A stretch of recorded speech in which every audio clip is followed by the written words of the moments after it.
Hello, my name is Dr. Michelle Maidenberg. Today I'm going to be talking about patience and calm.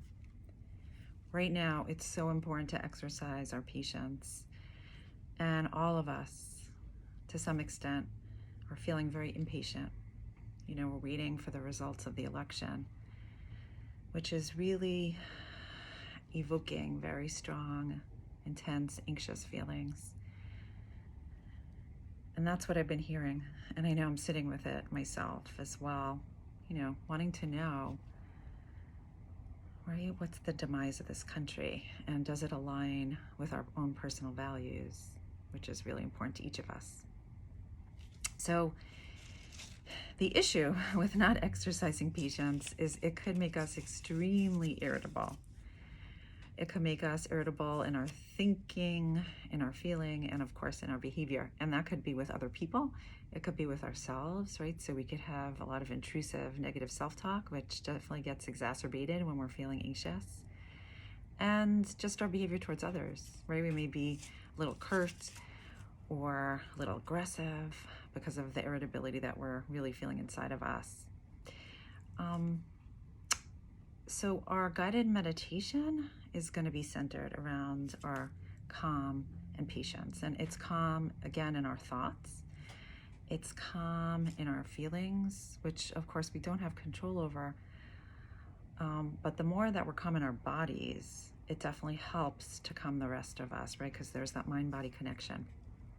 So I'm going to invite you to sit up straight. And if you feel comfortable enough, to close your eyes. And I really want you to pay attention to your body. Where are you feeling this impatience? So if it had some dimension to it,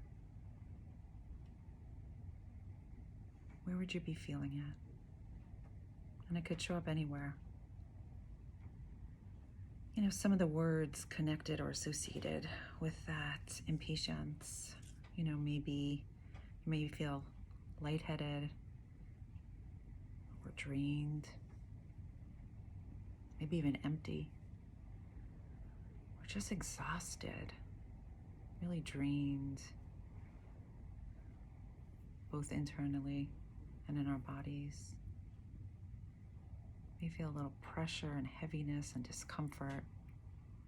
You even may feel jittery or restless. Almost this like knotted feeling. Or some of us even will make attempts to numb, to protect ourselves from not feeling at all.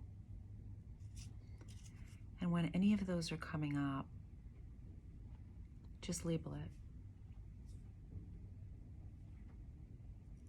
Label whatever emotion or state that you're in. There could be this constriction and rigidity. You may even have, again, if it shows up in your body, this shortness of breath or this tightness in your chest, almost as if you're having this tense, suffocating feeling. And just be aware of that, where it's showing up.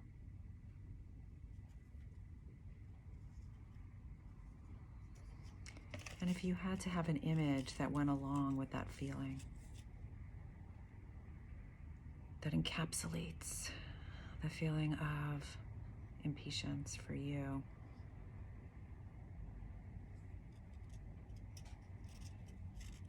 try to imagine what that would look like. And usually the impatience is seduced by anger and judgments.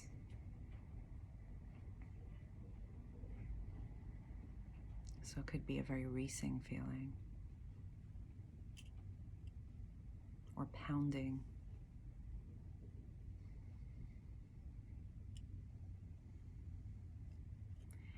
And the image could look like a locked cage or a barking dog or a balloon that's filled with air. Whatever that is for you, just imagine that.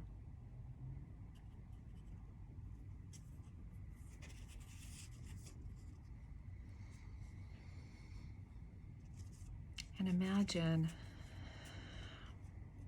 if you were to soften that up for yourself.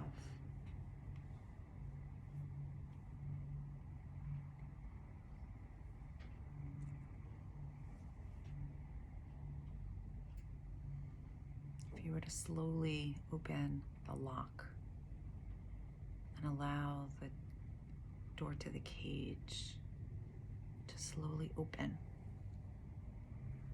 so that there's feasibility to exit and enter, an openness, an air.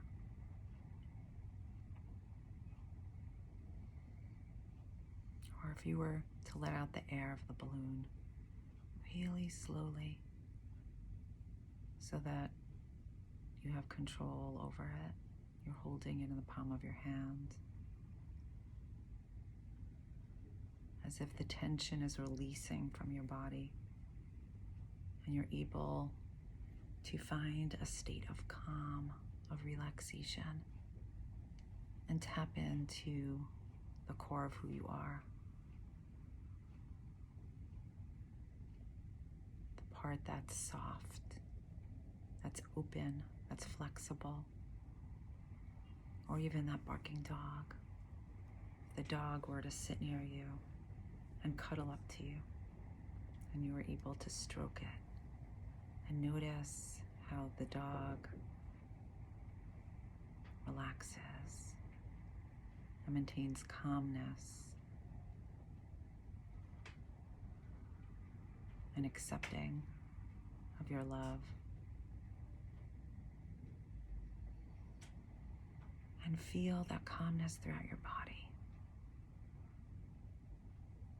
From the top of your head, radiating through your body.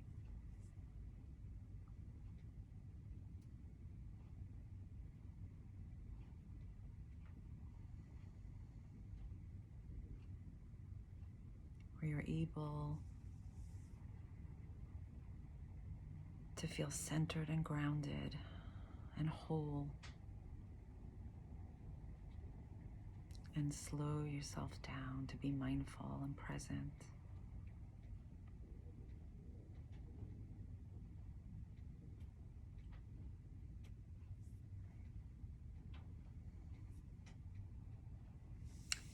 And when I count to 3,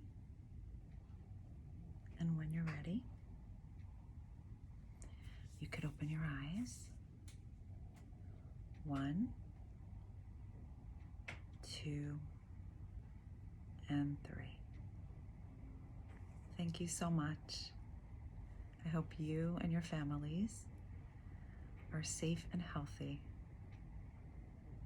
and that you can maintain this calmness and patience in your body.